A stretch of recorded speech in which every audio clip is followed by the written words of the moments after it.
اعوذ باللہ من الشیطان الرجیم، بسم اللہ الرحمن الرحیم۔ السلام علیکم ناظرین، اللہ کے نام سے شروع جو بڑا مہربان نہایت رحم والا ہے۔ تو کیسے ہیں آپ سب؟ امید ہے آپ سب خیریت سے ہوں گے۔ آج میں آپ کے لیے ایک نئی ویڈیو لے کر آئی ہوں، چلیں اسٹارٹ کرتے ہیں۔ اللہ تعالیٰ کن لوگوں کو پسند نہیں کرتا؟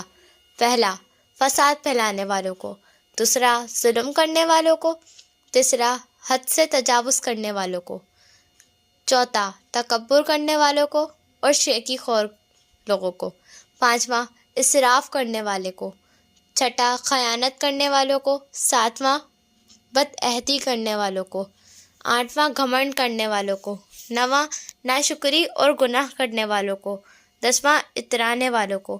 سبحان اللہ۔ اگر آپ کو میری ویڈیو پسند آئے تو اس کو زیادہ سے زیادہ شیئر کریں، میری ویڈیو کو لائک کر دیں، میرے چینل کو سبسکرائب کر دیں، بیل آئیکن کو کلک کر دیں۔